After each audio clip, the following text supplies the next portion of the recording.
Psycho! I got you!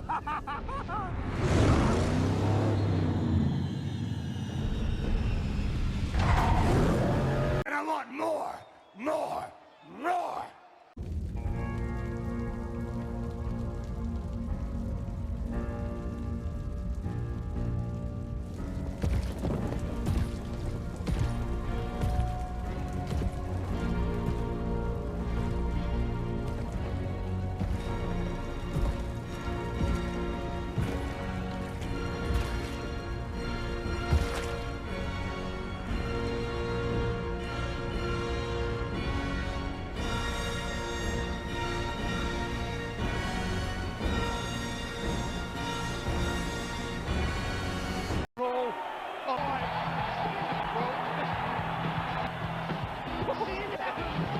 Hello everyone, welcome to Nerdgasm.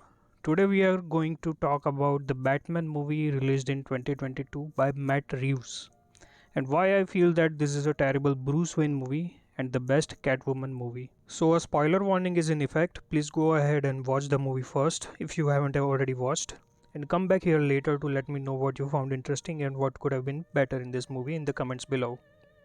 The origin. So the movie starts off from the point of view of a person who is keeping an eye on the activities going on inside the Wayne Manor and probably scouting for a way in, which is subtly indicated when the person focuses on the top of the manor while looking from the binoculars.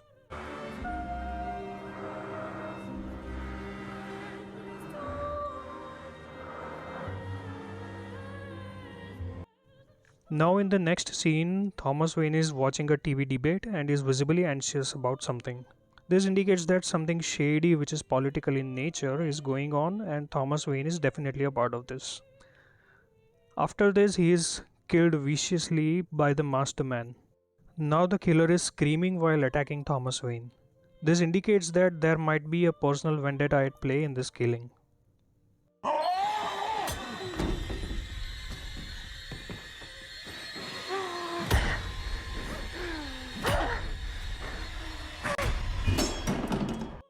I agree that this would prove to be a crucial plot point later in the movie. However, if you are familiar with the origin of Batman in the comics, then you would know that Bruce witnessing these gruesome murders of his parents in the back alley of the theater in the middle of Gotham is the biggest catalyst for him to become Batman. Witnessing these murders and the murderer himself firsthand as a child scarred Bruce emotionally. To make matters worse, Gotham police also fails to catch the killer even though the murders happened in the middle of the city. This leaves an impression on Bruce that the city itself is broken and the city is plagued with such crimes. So in order to prevent such crimes from happening in future, he decides to take matters in his own hands and becomes Batman. But here in the movie, the creator's choice of killing of Thomas Wayne inside his own house when alone and Martha Wayne off screen in the absence of Bruce Wayne actually robbed him of the reason to become Batman. He has no reason to blame the city for his parents' murders. And since he did not witness the murders firsthand, there is no emotional scarring.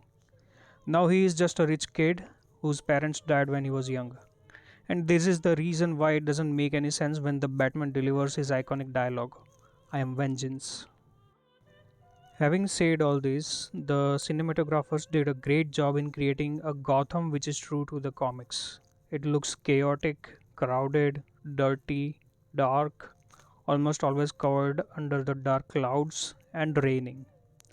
Not to mention the impactful background score, especially when Batman is making his entrance. The appearance and social presence of Bruce Wayne. Now in the comics, Bruce Wayne and Batman are supposed to be polar opposite of each other. That is the part of the act. So the people won't suspect that the charming and sharp looking Bruce Wayne is actually brooding, violent psychopath who spends his nights beating the criminals to the teeth. But here in the movie there is no independent personality of Bruce Wayne. It seems that he doesn't even have a life as Bruce Wayne. He spends most of his time in the manor when he is not in his cowl. The only times when he went out as Bruce Wayne were during the funeral in which he seemed like a lost child instead of famous Bruce Wayne, where nobody seemed to care about his presence. And when he went to meet Carmine Falcone, where he looked like a homeless. Where is Wayne Enterprise? Another thing I would like to mention is the absence of Wayne Tech. In the comics, Bruce Wayne leverages the expertise of engineering head Lucius Fox at Wayne Enterprise to equip Batman with all the gadgets, Batmobile, and other tech stuff. Batman's resourcefulness comes as a direct result of Bruce Wayne's wealth, business acumen, and the deals he makes as the CEO of Wayne Enterprise. But here in the movie, the creators chose to completely omit to explain how Batman became so resourceful and focus solely on his adventures as Batman, and still somehow managed to make the movie 3 hours long. Too gullible. The sole reason why Bruce Wayne becomes Batman is because his parents were murdered. Having said that, are you telling me that Bruce Wayne wasn't even aware of how his parents were murdered or who killed them? Did he not ever try to investigate the murders on his own? In addition to that, he only cared about the killings when he accidentally stumbled upon the fact that Carmine Falcone was somehow involved in it. And the crazy part is, instead of investigating on his own first, he decides to confront Falcone straight away, and despite being aware of his conniving nature, he immediately believes whatever Falcone tells him. After having talked to Falcone, Bruce immediately goes to Alfred and accuses him of hiding the truth. Here, Alfred immediately debunks Falcone's statement of the murders and tells him that it was Falcone who actually got his parents killed. And again, to no surprise at all, Bruce believes him immediately. So the question here is Bruce so gullible that he just believes whatever people tell him? Where are his analytical and brainstorming skills? Master strategist. This reason is more about Batman rather than Bruce Wayne. One of many reasons why criminals are afraid of Batman and the supervillains respect Batman is because, despite the resourcefulness, his true mettle lies in his mind. He is always one step ahead of them. He is usually quick to devise strategies after reading the situation he is in. He is good because he knows how to get out of tight spots. But here in the movie, he mostly plays on the fingertips of the Riddler. He is always one step behind. He just plays along with Riddler's plans and struggles to catch up with him. Oh, you're really not as smart as I thought you were. I guess I gave you too much credit. What have you done? Furthermore, Riddler was caught at the end because he wanted to be caught, so Batman did virtually nothing in this movie. Moreover, the common thugs are also not afraid of him, much less aware of him, even though he has been active as Batman for 2 years. Also, why didn't anyone take off his mask to see who Batman is when he was lying unconscious in the police station? Now let's talk about Catwoman, the characteristic portrayal. Notice how Selina Kyle's character is introduced.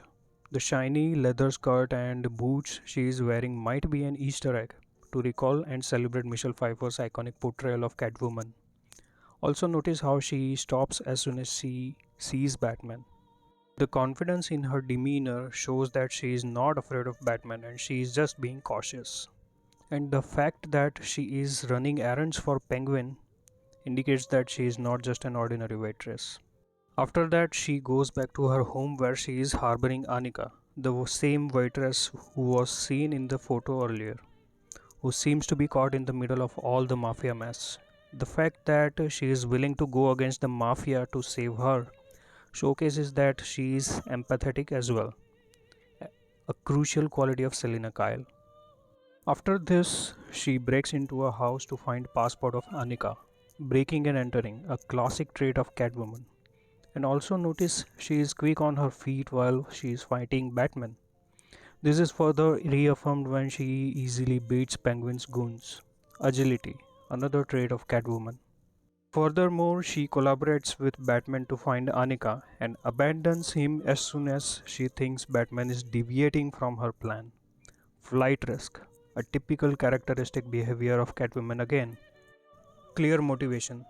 It is stated in the big reveal that Carmine Falcone is actually Selina's father and abandoned her when her mother was murdered, for which Falcone himself might be the culprit.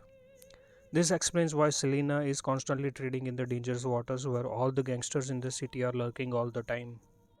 I was just headed back upstairs. Well, don't be a stranger. Moreover, when Anika was killed by Falcone, this loss felt personal for Selina. since he was her friend and she reminded her of her mother, who was also a waitress at the same bar. This tripped her off the edge and she decided to kill Falcone herself.